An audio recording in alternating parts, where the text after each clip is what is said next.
Folks, things are not going too hot right now. We're still overall quite good with a plus 81 run differential. We're still above 500, but we are in fourth place as the Giants are just incredible. So are the Mariners, and A's are very good. We are currently on an L4, 3 and 7 in our last 10, and a big reason for that is that we are currently absolutely ravaged by injuries. Chris Lesnar is currently out for multiple weeks. Suzuki's out for multiple weeks. He's been out for multiple weeks. This was like a 6-week injury, I believe. Yeah, just as active right now. But when it happened, I believe this was multiple weeks ago. It was definitely not just 2 weeks when I put him on the IL. So yeah, he's out. Chris Lesnar's been out for a while. He's still out for 2 weeks. Fetchko is out. He came back up. He's out for 4 weeks. He sprained his knee. Aiden Huzzy literally just came back because he got a second injury, a sore elbow that took him out for 2 weeks. Things are just not going well when it comes to injuries here in Anaheim. And just overall, the bats are just really not doing well right now. Juan Padilla is down to like a 116 WRC plus. Ellie still has not turned things around. Juan Soto is like 127. He's fine. He hasn't been like great. Chris Aquino has not been like superstar Chris Aquino. Like he's got 19 home runs. Like pick it up, man. I don't know what's going on. Frank Anaya has been one of our best hitters. He's got a 97 WRC plus. Canalate's starting to turn things around, but still not really anything too special you can see here. He's been really good in June, but like awful in May. We've had to play Jackson Merrill a ton. He's got 200 plate appearances, and he has not been good whatsoever. He's just totally cooked. Fetchko was playing decently, but he's now hurt. Steven Piscotty Jr. is up from AAA, our 8th round pick from 2028. He has not been good in 30 plate appearances, but it is a very small sample size with 30 plate appearances. Jeff Van Wingarden is back in the starting lineup. He has been playing good, so that's good to see. What else? We also have Randy DeJesus. Remember this man, the showman? We signed him on a minor league deal in the offseason. And, after putting up these numbers with Gwinnett last year, a 4 WAR in AAA, 56 home runs, and I was like, okay, we could use a depth corner outfielder. And all our corner outfielders are just sucking right now.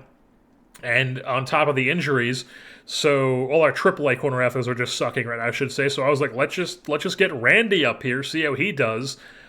He has not been great, but it's only 14 plate appearances.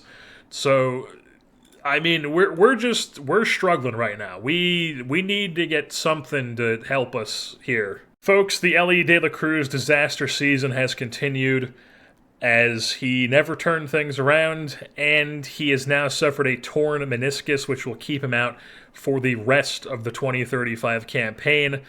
So the injuries just keep piling on here for the Halos, as, like I said, Ellie just never really showed anything for us this season. He was still playing a good shortstop. That was positive, but the bat just was not there for him this season for whatever reason. He had never showed any signs of decline whatsoever, and now he comes to us, and he's just like, yeah, I forgot how to play baseball. Never even remotely had a season like this, ever. In this sim, aside from real life in 2023. But in this sim, never even remotely had a season like this. And then he comes to us, and he's just bad. So then he tears his knee. Not great. Not great at all. So right now, what we're looking like on the lineups here, it's a bit of a mixed bag here, as some of our guys are coming off from injury here. Suzuki and Lesnar are both back. So, like, Anaya's catching, Aquino's at first, Huzzy's at second, Padilla's at third, and we called up Alvaro Dowd, who is now our shortstop. He's our best option. He's our best option at shortstop, so he's playing shortstop. Suzuki's off the IL playing left field. Canalate and Clancy are swapping every other day in center. Lesnar's playing right, Soto's DHing, and then Van Wingarden was so good for us that, like, I just feel like we have to get his bat in the lineup as much as we can, and we're obviously not going to bench Suzuki or Lesnar. So we're playing Wingard in every third game in left and every fifth game in right, and we've got him as the top pinch hitter, just trying to get him as many ABs as possible in the mix and just see what we can roll with here down the stretch, because I don't think we need to make an outfielder trade, because I feel like our corner outfield situation is deep. We just had a ton of injuries to the point where you had to have DeJesus up there, who, by the way, has been DFA'd because he was not doing anything, and we needed to get these guys up. But I just, if we're gonna for when it comes to the bats, I think we could use like an infielder bat, like maybe like a better backup infielder, because Merrill just has not been it this season. I'm not really sure what I would do with him. Maybe he's a part of a trade or something just to get him off the team, but I just don't think he is the answer for the rest of the season as our backup infielder slash secondary outfielder. He just hasn't been good. He's gotten plenty of time to prove that he can still play, but he has not done that. So we just got to figure things out with him the rest of the way. As far as the pitching goes, things are going very well. You can see here lots of guys on fire. The starters are pitching. The relievers are pitching well. You take a look at the team's stats. First in runs allowed. The pitching and the defense is not the issue. Even the offense hasn't even been an issue. We're still fifth in runs scored. It's just we kind of got devastated by injuries, and we are once again still underperforming our Pythagorean. As I guess that's just the theme of this season. But obviously, having Ellie de la Cruz is going to be a big loss, because I mean, maybe not, because we were not getting any offense from him. And it's like Dowd's going to come in and play a solid shortstop for us. So, like, he's basically just doing what Ellie was doing for us. But yeah, we're probably still going to be looking to pick up a few pieces here, but probably not any, like, huge swings like we've done in the past. One guy I did want to take a look at on, though, is this Jeff Janicki player we have down in AA Rocket City. He is a infielder, mainly just a second and third baseman. I wouldn't really trust him to play shortstop with 50-field range. But he's an interesting player. He's got like 50s across the board with the bat, and he has been absolutely incredible in AA this season. He's got 29 home runs, a 196 WRC plus, and a 5 WAR, a 4-digit OPS, a 456 OBP. He's been insane in AA this season, playing third base for the Rocket City Trash Pandas. He was a ninth round pick of ours out of Elon University in 2032. And he is just somebody who's on my radar as like maybe his profile is not something that like stands out to me as being like this guy could give you better production than Merrill, but like I don't know. I feel like he should get a shot at some point. He's currently not on the 40-man, but he is Rule 5 eligible, so we do need to add him to the 40-man at some point if we want to keep him. We also have David Guadarrama here. If you remember, we called him up for a cup of coffee at the end of last season, and he has been fantastic in AA this year, almost a 4 WAR, a 134 WRC plus with the 70 grade range at shortstop, at 9, almost 10 ZR there in 82 games. He's been fantastic. So like if Dowd is like just unplayable bad, Guadarrama is not somebody who I would be like I would not have no issues calling him up. To be honest, I think we're even going to move him up to AAA right now and just see what he can do at AAA, see if he can continue doing that, and maybe get him some time ready for the big leagues here, because I think he is a very solid shortstop piece for us. I also wanted to mention Dusty Spainhour here, who was a 20th round pick of ours out of Alabama State, a lefty in 2032, and he's in AA being an absolute monster for us in the bullpen. Look at this guy, 75 stuff, 50 movement, 40 control, obviously he's a reliever, good fastball, good changeup, he's a lefty. He's got a 4.12 ERA plus, a 34 fit minus in AA. He's somebody who we want to get to the big leagues here. And really, the most obvious option for him to replace is somebody like Jorge Sosa, unfortunately, because he just hasn't been great. He was not great in the starting rotation, moved to the bullpen. He's even been worse in the bullpen. You can see here it's been improving a little bit in July, but overall it just has not been good. The FIP's not good. He gives up way too many home runs. I'm tempted to just be like, hey man, the thing is, it would be his last option. I don't know. Maybe we keep rolling with him. We've got Josh Tackett who's pitching well. He's really the only guy who's like somebody we could send down if we wanted to get Spainhauer some time in the big leagues, because Sosa just has not been the dude for us. But I think we'll make that decision once we start getting into making some trades, because we might possibly pick up like a reliever to help us down the deadline. So I think like I would say maybe like a reliever and like a bench bat who can help us as like somebody who can like mix in a bit at like second base perhaps, possibly even shortstop as like a backup infielder for us. I think that's what we're looking for at the deadline. Also, if you're wondering why Steve Hagge is no longer our backup catcher and it's now Cuevas, it is because Cuevas can actually play catcher, and for whatever reason, Steve Hagge, when he was up in the big leagues, he had a 0 efficiency in 12 games at catcher. And he was tanking our defensive efficiency rating. I checked this, and we were literally like 32nd on this because we had like a horrible defensive efficiency. I don't know how that happened, but he just was not doing anything defensively. He doesn't seem like he's that bad defensively, but he was performing that bad apparently. And like I like his bat. I want him up in the big leagues. He has improved a bit here at catcher. This used to be a little bit lower, I believe. Yes, his current defensive rating has improved.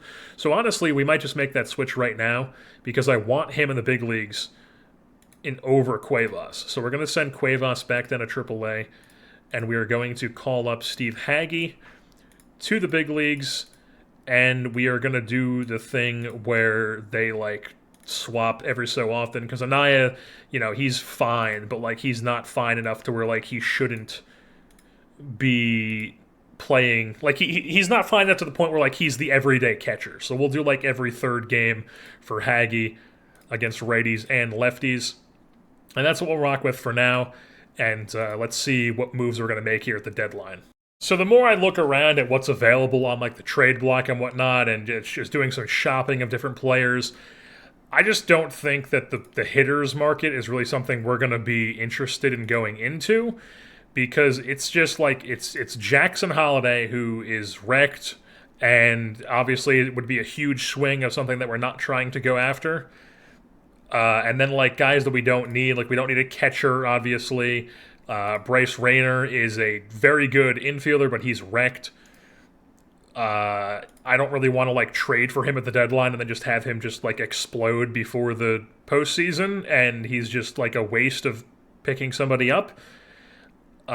Maybe it's worth trying, but like I don't know. I feel like I might just keep rolling with Jackson Merrill as like our bench utility lefty bat guy, because I just don't think that anybody out here really moves the needle for me. Like Lombard I looked at a bit, but I just don't think he's worth it with the extra year on his contract.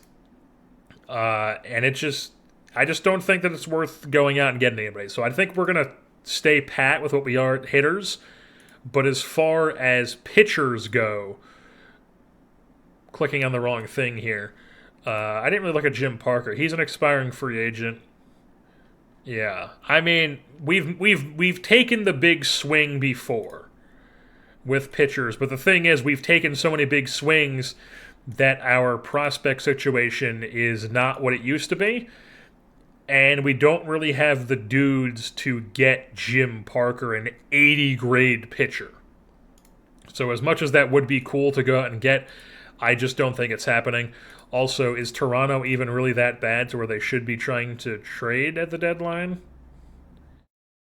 Yeah, they're quite bad. So yeah, it makes sense that they're trading at the deadline, but I just don't think we have the pieces to get him.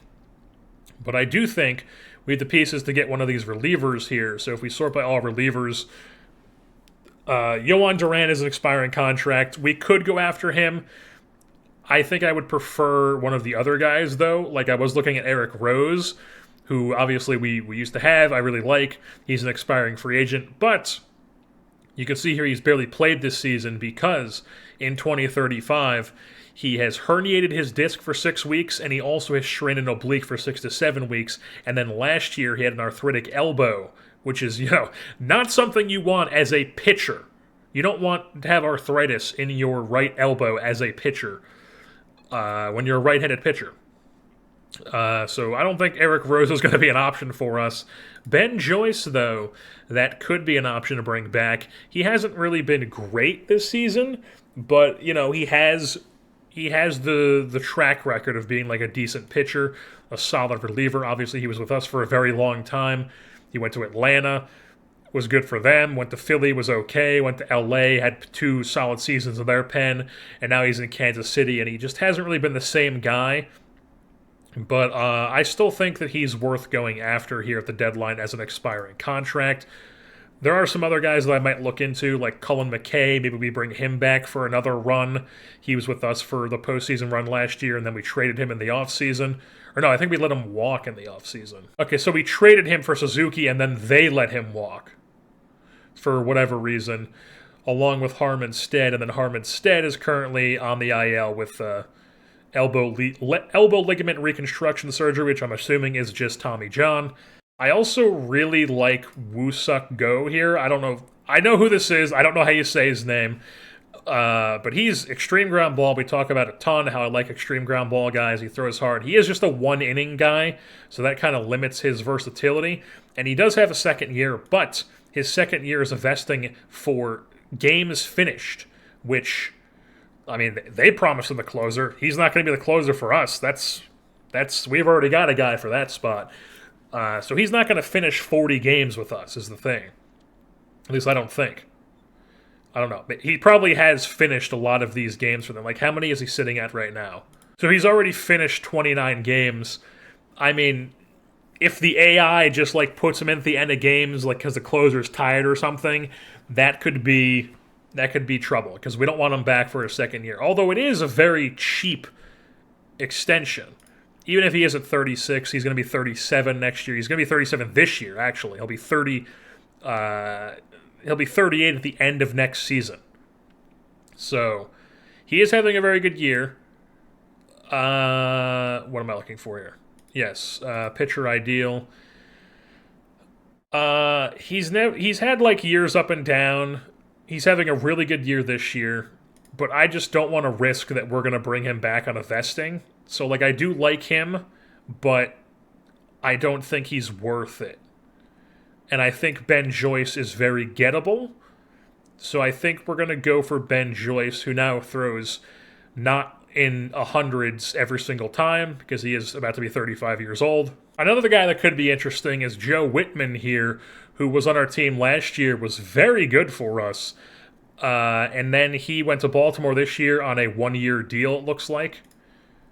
Looks like he signed, 1 year, $7.3 million deal. Oh, with San Francisco. And then they waived him. New York claimed him. And then, I guess Baltimore had the better waiver claim while with New York. Or no, then New York tried to waive him, and then Baltimore took him, and now he's on Baltimore. And he's been okay in the rotation, but we want him as a lefty bullpen guy, where he was good for us last year. It's an expiring contract. I think we're going to go towards Whitman, honestly. I think because we want a lefty to replace Sosa in our bullpen, so I think we're going to go after Joe Whitman here. Although, is Baltimore even... I mean, Baltimore's not even good, and also, Whitman's not a guy where they would be like, hey, we're not going to trade this guy. All right, so Joe Whitman is going to rejoin us here. Baltimore, we're just giving them a failed prospect of ours that they wanted. Former second-round pick of ours in 2030, Mike Bray, just never really panned out for us. He's been in AAA for multiple years now. He's been, fine down there in a couple seasons, but overall just has not been a guy, and he's never going to be somebody who, cracks our rotation or anything. So I'm just like, hey, here, have a guy. You asked for him. And then you're going to give us a guy who's going to be on our team for half of a season, and then he's going to hit free agency again. So, that's the trade we're doing here. We might do 1 or 2 more, but that's the first one we are doing.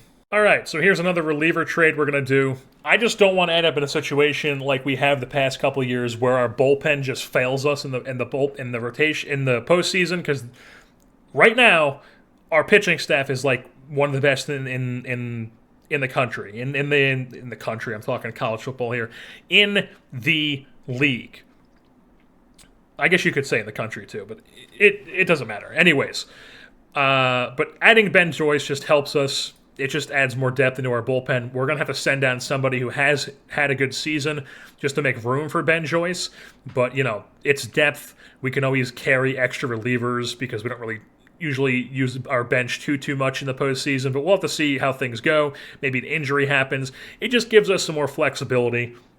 We know what Ben Joyce is. He's coming back to rejoin the team, reacquiring another former reliever of ours in Ben Joyce for Ben Urbanowitz, who is decent, but he's never really going to have a role on this team. We've got guys we like better.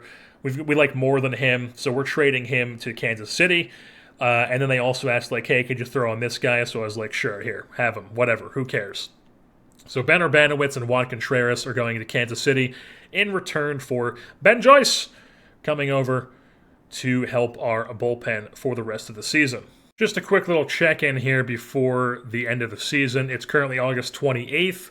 We have re-signed Justin Lampkin because, like I mentioned, we have a shit ton of money available. This obviously is lower than it used to be because we just signed Justin Lampkin to an extension, but we still have a bunch of money for extensions. Still don't know what the hell's going on here. It's up and down constantly. I don't understand what's going on, but it's whatever. I've messed with this a bunch. It doesn't matter what I do. It's just up and down constantly. We're constantly losing revenue. It's not good. Even with the fan interest, the fan interest has even gone up. So I don't know what the issue is. I don't know if that's a bug in the current version of the game or something, but really if it is a bug, bugs in sports games and shit like that not working is really starting to bug me. But anyways, back to Justin Lampkin here. We signed him to a 4-year extension. He was an expiring free agent, and he has turned things around this season. The ERA is still not great, but he's pitching well. He's doing what he can. It's just he's kind of getting a bit unlucky with the ERA, but the FIP is very good, among the best that he's had since in his stint with us. He's still a very good pitcher. I did not want to give him a super long deal. You can see here also his scouting is mainly pluses. Like, he's gone up. Nothing really major where you're like, okay, so he's going to like fall off a cliff here. No. So he's making 22.2 this year. He wanted like a 6-7 year deal, so we talked him into a 4-year deal, but we cranked up the first year to 35.5. Then it drops down to 32.5. Then it's 27.5. And then for the 4th year, it is a team option at age 35 at 25.5.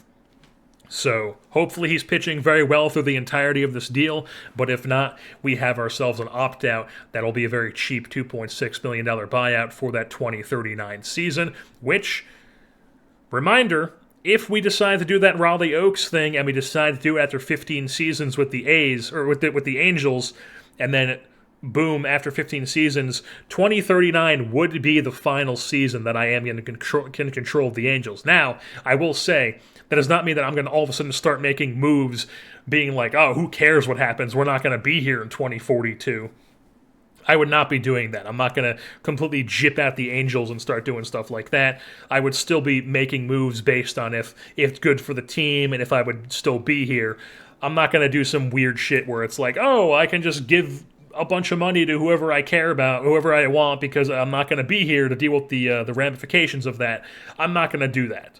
We're still going to do it realistically. We're still going to be smart with our money and shit here.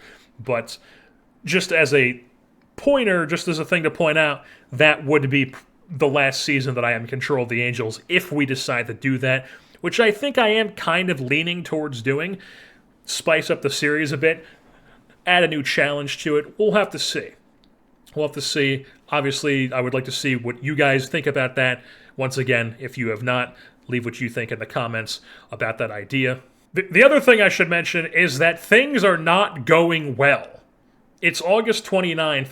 We are 1-9 in our last 10 games, and we are no longer in a playoff spot right now. We are tied. Well, I guess we're tied for that 4th wildcard spot with the Philadelphia Phillies, which is not where we want to be. Things have just not it's just not going well. We're 1-9. We need to figure it out. We need to step it the hell up. It's September 9th, and things are even worse than before. We just lost the game 11-1, and now us and the Phillies are both 3 games out of the wild card because the Mets are over here on a W8 with the A's on a W6 as well. 9-1 in their last 10 of the Mets. What's going on? It just every game is the same thing. It's just 11-1, 6-1, 9-1. What is going on? All right, another check-in. It's September 20th. We are now in 5th place. We are 1 game in front of the Phillies, and we are 2 games out of that 4th wildcard spot. We need it. The A's and the Mariners are sitting. They've both locked up playoff spots along with the Giants. The Giants have clinched the division. The A's and the Mariners have clinched 2 wildcard spots. So there are 2 spots up for grabs between Nationals, Mets, Angels, Phillies. We just have to make something happen here. We're 5-5 in our last 10. We need to go on a goddamn roll here. Now we are 5-5, but it's slanted heavy towards recently. You can see here we went on a 4-game win streak, lost 1 to Colorado, and now today is the rubber match against Colorado. Boom, we take the rubber match against Colorado. Now we got Oakland coming up. This is a huge, huge series. I mean, every game is huge. Every game is huge. Let's see. Game 1 against Oakland. At Oakland, we lose 2-0. Fantastic. Who pitched? Josh Flynn goes 4 2/3, gives up 2 runs, and the offense just does fuck all behind him. Just nothing. Just absolutely nothing. So now game 2 of the series. Can we salvage the series? We can't. We lose the series. It's another 1-run loss where we only score 1 fucking run. Nothing going for the goddamn offense. Are we already eliminated now? Are we still in the mix? Okay, well now a 3rd team is clinched. We need to win out, and we need help here. All right, there it is. 10-5 win over Oakland. The offense just shows up all of a sudden. We get a multi-hit game from Logan O'Hoppe, who we put back in the lineup to try to get some sort of juice on offense. Van Wingarden picks up a hit. Clancy gets 2 hits. Aquino gets 2 hits. Soto doubled. Lesnar doubled. Aquino doubled. And Trey Yesavich went 4 1/3 against his former team. Whitman, Joyce, and Shamar was in the bullpen. So now we're moving on to a 3-game set against San Diego. I'm not even going to look at the standings. We're just going to roll through this. We're going to play as if we're already set. At San Diego, game 1, let's roll them. Come on. There we go, 11-0. That's what I'm talking about. The offense showing up. Padilla, he's been slumping, breaks out of it there. Why did Anaya pinch hit? Who knows? Aquino gets a 2-hit game. Soto with a 3-hit game. Huzzy with a 3-hit game. Dowd with a 2-hit game. And Justin Lampkin goes 6 1/3. Scoreless, strikes at 6. We move things on to game 2 of this set. At San Diego. And we get a 5-2 win. That's what I'm talking about. Bunch of 1-hit games. 2-hit game for Fletcher Clancy. Noah Schultz goes 7 innings, 1 run, 7 Ks. And now, can we sweep them out? Can we win out?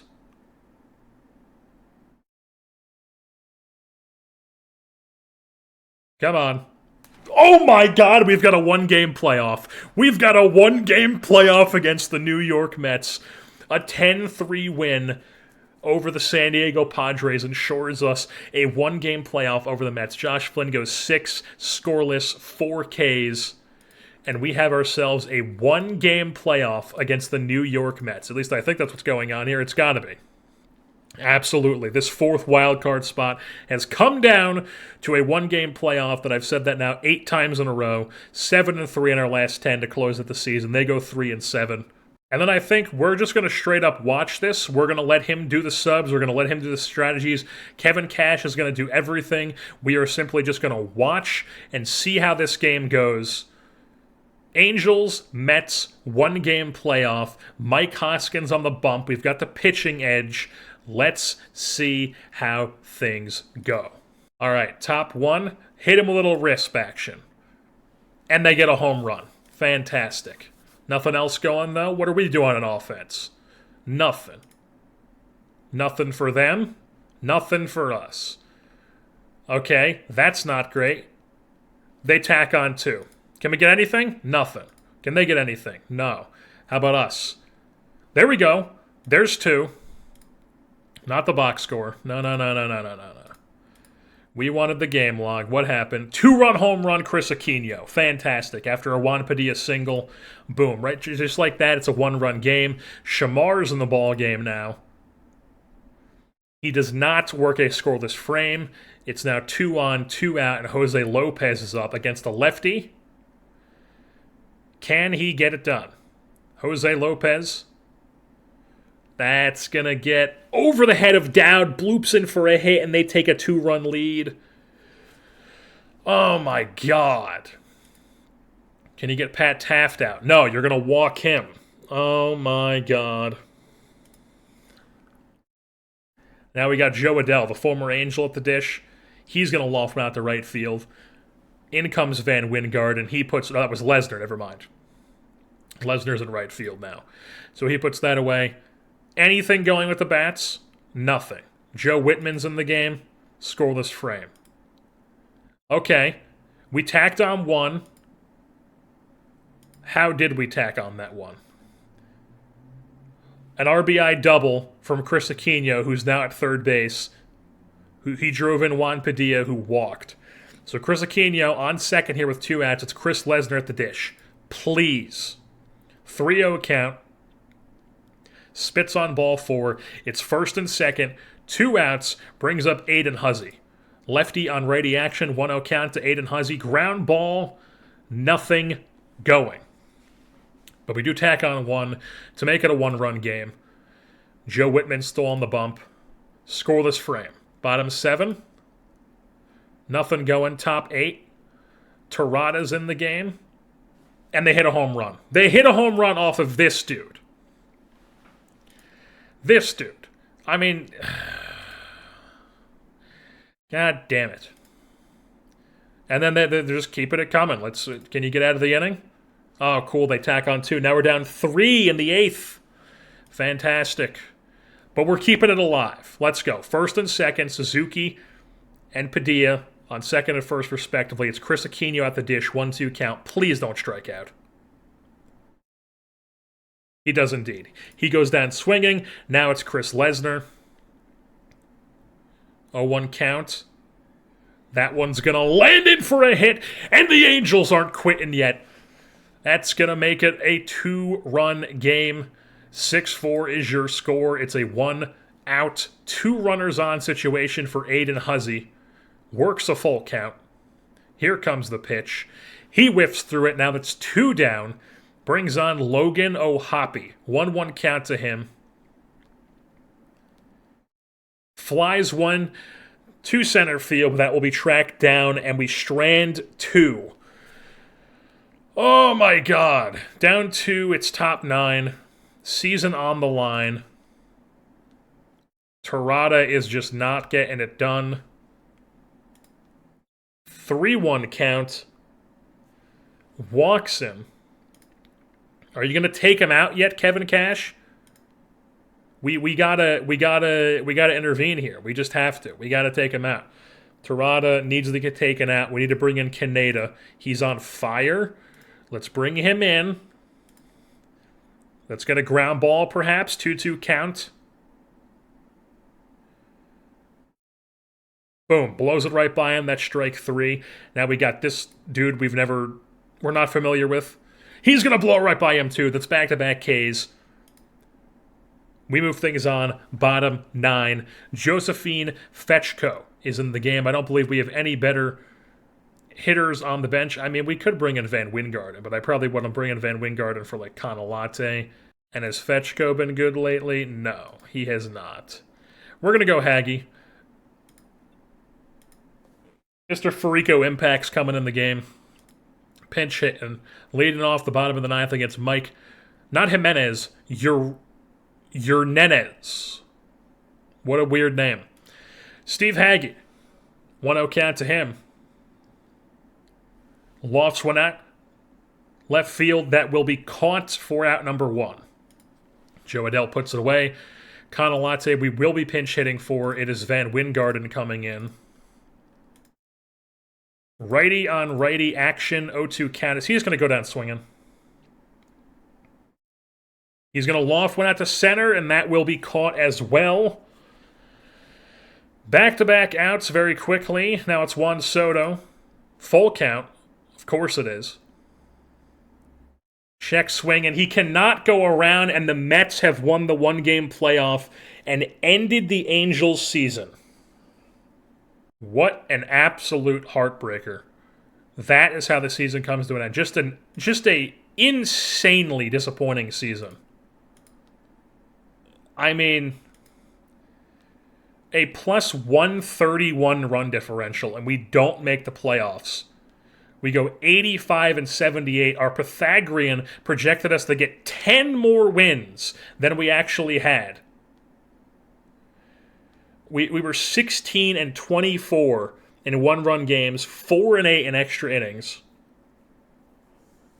and we just don't make the playoffs. I mean, the Bats kind of underperformed this season, but like overall, like we were not a bad team. We should have been in the playoffs, and it just did not go well. Just ridiculous. We take a look at those said bats, sort by WAR here. Chris Aquino, him and Juan Soto both put up 3.9 WARs, 4 if you round up. They both put up like 135, 134 WRC pluses. Aquino ends up with 39 home runs, just under 100 ribbies, strikes out less than 30% of the time. Juan Soto walks more than he strikes out, 400 OBP, 27 home runs, 34 stolen bases at age 36. Chris Lesnar puts up a 3 WAR with 36 home runs, strikes out an absolute fuck ton. We're going to have to do something about him. The more that he plays for us, the more it's just like we have to just like do what we can to get out from under this, because we cannot have him going up every year in strikeout rate and going down with the walk rate. We can't have that. We have to see if we can like flip him to somebody for something useful, because I really don't think we can keep playing that strikeout percentage on this team. Suzuki puts up a 2 WAR in his first season as a starter. He was solid. 26 doubles for him, 15 swipe bags. And he was not the worst left fielder in the league, so we'll take that. Canalate puts up a 2 WAR despite being a god-awful hitter. Just does not hit, no matter... It looks like he should be able to be a decent like gap hitter, but he's just not. But he does have an incredible center field. Same with Clancy, puts up a decent year as well. Van Wingarden showed us he's still got some juice. He, honestly, maybe Van Wingarden plays in a corner for us next year and we trade Lesnar for something more useful. I think that's probably what we're looking to do. The catching situation was just depressing for us this season. Merrill was disappointing. The second base spot was disappointing, as Huzzy did not do anything for us either. It was just a lot of disappointing bats. And then on the pitching side of things, Lampkin turned things around. Still got a bit unlucky with the ERA, but overall was a very good season for him. We re-signed him, as we said, to this team-friendly, what I feel like, deal. Josh Flynn puts up a 3 WAR. Hoskins puts up a 3 WAR. Yasavage puts up a 2.7. Terada puts up a 2.3 in the bullpen. Schultz puts up a 2. He's an expiring contract, and he's wanting like a pretty hefty amount of money here, so we're not going to be paying him this amount of money to be this type of starter anymore. He's just like, we can get that production from somebody way cheaper. Whitman came over at the deadline. He was fine. Tackett was very good in the bullpen for us. You can see here, very good ERA plus, very good FIP minus. Does not strike out anybody, but that's not his game. He limits bats, but he works ground balls, keeps the ball in the ballpark, but he also walks dudes. It's a very weird profile for him. Kaneda was fine. Didn't have the greatest WAR, but he did have a good R WAR and a good ERA plus and FIP minus. Just doesn't really pitch that much. I mean, he had 58 games and he had 47 and a third innings. Probably a lot of like third, probably like a third of an inning performances when like Terada couldn't get it done and Kaneda came in to finish out the saves probably. Lopez was fantastic for us. Ben Joyce came over at the deadline. He was fantastic. Shamar was solid. Dusty Spainhauer came up at the end of the year and he was solid. He came up in the expansion. He's a solid piece for us to work on in our bullpen here. Lefty, good player to have. Yeah, I mean, we're just heading into the offseason here because things did not go well. Just a quick little run through of the batting and pitching leaders here. Chris Aquino was top 5 in home runs. Mike Sweeney of the Texas Rangers puts up the league leading 53 home runs, way above everybody else. Also the league leader in RBI. Juan Soto second in OBP, expiring contract Juan Soto, I must say, once again. Kyron Paris leads the league in stolen bases with 49 of those suckers this season. And then Chris Lesnar, in counting stats, top 5 in strikeouts. We just have to move on from him. We have to figure out a way to get him off the team, trade his contract. It's a tradable contract, but we're also going to probably have to take on money because nobody's going to like want to just eat his contract and we can get out from under it. But we're gonna try. We're gonna see what we can do because I just don't think we can keep playing him with this 40% strikeout rate. It's really bad. Counting stats, base on ball, Juan Soto, once again, way above everybody else as you would expect. Now, Chris Lesno did have the third best isolated power. I mean, the guy has got some serious pop. It's just the fact that he strikes out like this absurd rate. Like, nobody does this. Like, you can't be... Like, he puts up a 3 WAR even with a 42% strikeout rate, 43 if you're rounding up. I mean, it's incredible. And he's a great right fielder. I mean, it's insane. And the more I look at him, it's just like... He has all these things that are great about him. He hits a ton of home runs. He plays an insanely good corner outfield. He's still a productive hitter overall. He hits a bunch of doubles. He's not just a home run, one-trick pony. He did not walk a ton this season. His eye went down. His OBP went down, which is definitely disappointing to see. But overall, he's like a solid player. It's just his strikeout rate is ridiculous. We've got a new pitching king on the block here. Mike Hannibal. Mike Bully Hannibal, lefty out of Smith. 14th overall pick in 2028 of the Milwaukee Brewers here. Extreme ground ball. A ton of teal and blue on this profile. High work ethic, intelligence. He's put up back-to-back 8 WAR seasons. 9 WAR if you count the R WAR. Insane player for the Milwaukee Brewers here. And they've got him signed through 2041 to an absolutely absurd contract. It kicks into like in those 50 million numbers. I don't understand why all these AI teams are signing these guys to 50 million. I have not had a guy yet ask for 50 million. I mean, usually I'm pretty smart about it, and we try to sign guys way early in their years, and maybe they're probably waiting a bit too long, but I mean, we have not looked at anybody who has wanted this type of money, but we've seen this guy now, and then also Zamora, who's kind of really strapping the Cardinals for really, you know, he's ruining their situation, essentially. I see this, and I'm immediately thinking that's Javon Kinlaw, but it's not. It's Jared Kinlaw, lefty starter for the Colorado Rockies. Wow! The Rockies, with a starter putting up a 5 and a 6, 7 if you round up WAR in 2034 and 2035. Lefty at a UC San Diego. Incredible. The Rockies with a pitcher. I'm just seeing a ton of Mike Hannibal everywhere. Everywhere you look, it's Mike Hannibal. ERA plus was Jesus Tejada of the Cleveland Guardians. Hannibal tied with him. And then Terada was top 5, or top 2 in hold, or top 3, I guess. Top 3 in holds, top 5 overall. But yeah, Terada, 19 holds on the season, which was among the league's best. The most innings played on the entire season belonged to Chris Aquino. He did not end up having any injuries this season, and instead he just had these 12 games he missed were all just rest days. So he played 150 games, got 662 plate appearances. Definitely a down year from what he was last year, but still overall a very, very productive player for us. 39 home run season for him.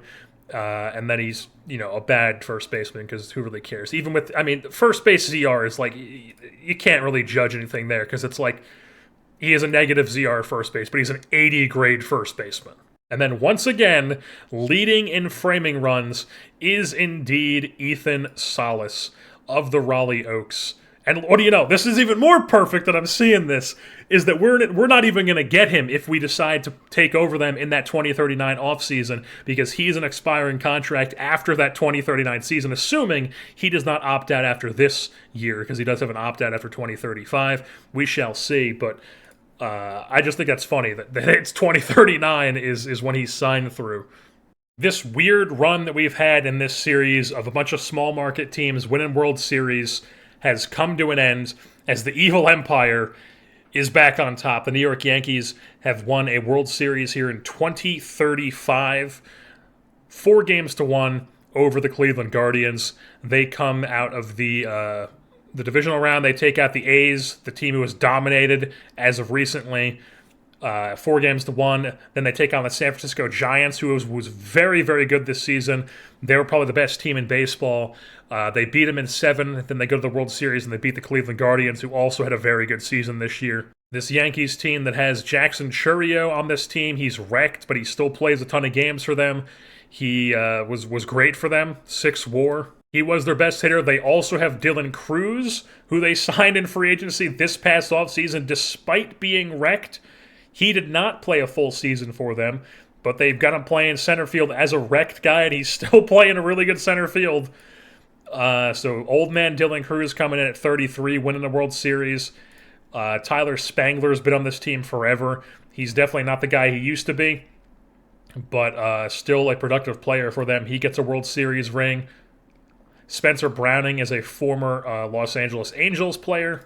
Jason Dominguez is still kicking around. Not quite good anymore, but he does get a ring. And Amari Greenidge is on this team. If you remember, this is the guy who I was interested in trading for before Alvaro Dowd came out of nowhere.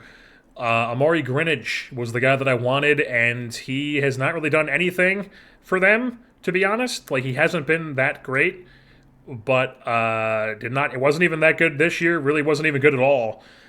You'd think he'd be better at shortstop as well, but he just wasn't, and doesn't matter. He gets his first ring. And on their pitching side of things, Grayson Rodriguez, they signed him as a free agent. He's been there. This is his 4th year there. Good season for him. Cade Horton is on this team as well. They traded for him in 2029. Tyler Pitzer's on this team. Eric Murphy's on this team. Classic, yeah. I mean, they drafted this guy. They drafted Eric Murphy.